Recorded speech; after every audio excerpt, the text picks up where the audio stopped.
ഇന്ന് ജനവിധി രേഖപ്പെടുത്തുന്നു. സംസ്ഥാനത്തെ 140 നിയമസഭാ മണ്ഡലങ്ങളിലേക്കുള്ള വോട്ടെടുപ്പ് ഇന്ന് രാവിലെ 7 മണിക്ക് ആരംഭിച്ചു. 23 ദിവസം നീണ്ട ശക്തമായ പരസ്യ പ്രചാരണത്തിന്റെയും നിശബ്ദ പ്രചാരണ ഘട്ടത്തിന്റെയും പിന്നാലെയാണ് സംസ്ഥാനം പോളിംഗ് ബൂത്തുകളിലേക്ക് നീങ്ങിയത്. വോട്ടെടുപ്പ് വൈകിട്ട് 6 മണി വരെയാണ് നടക്കുക.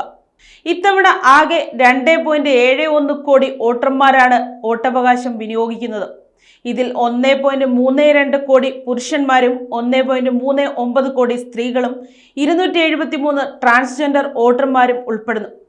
2.42 ലക്ഷത്തിലധികം പ്രവാസി വോട്ടർമാരും പട്ടികയിലുണ്ട്. ഭരണ തുടർച്ച ലക്ഷ്യമിടുന്ന LDFും ഭരണം തിരിച്ചുപിടിക്കാൻ ശ്രമിക്കുന്ന UDFും ശക്തമായ സാന്നിധ്യം ഉറപ്പാക്കാൻ ശ്രമിക്കുന്ന NDAയും തമ്മിലുള്ള ത്രികോണ പോരാട്ടത്തിനാണ് സംസ്ഥാനത്തെ വിവിധ മണ്ഡലങ്ങൾ സാക്ഷ്യം വഹിക്കുന്നത്. സംസ്ഥാനത്തുടനീളം 30,495 പോളിംഗ് സ്റ്റേഷനുകളാണ് ഒരുക്കിയിരിക്കുന്നത്. വോട്ടർ പട്ടികയിലെ പ്രത്യേക പരിഷ്കരണത്തെ തുടർന്ന് കാസർഗോഡ്, കണ്ണൂർ, പാലക്കാട്, മലപ്പുറം, എറണാകുളം ജില്ലകളിലായി 24 അനുബന്ധ ബൂത്തുകളും സജ്ജീകരിച്ചിട്ടുണ്ട്.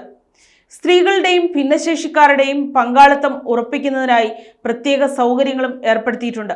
352 ബൂത്തുകൾ പൂർണ്ണമായും വനിതാ ഉദ്യോഗസ്ഥരുടെ നിയന്ത്രണത്തിലാണ് പ്രവർത്തിക്കുന്നത്. 37 ബൂത്തുകൾ ഭിന്നശേഷിക്കാരായ ഉദ്യോഗസ്ഥരുടെ നിയന്ത്രണത്തിലുമാണ്.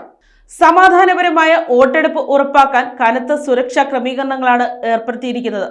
പ്രശ്ന സാധ്യത കണക്കിലെടുത്ത് 2000 പേരെ കരുതൽ തടങ്കലിലാക്കിയിട്ടുണ്ട്.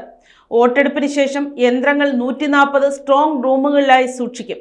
43 കേന്ദ്രങ്ങളിലായിരിക്കും വോട്ടെണ്ണൽ നടക്കുക. രാവിലെ മുതൽ തന്നെ പല ബൂത്തുകളിലും വോട്ടർമാരുടെ നീണ്ട നിര ദൃശ്യമാണ്. News desk, Kottarakkara media.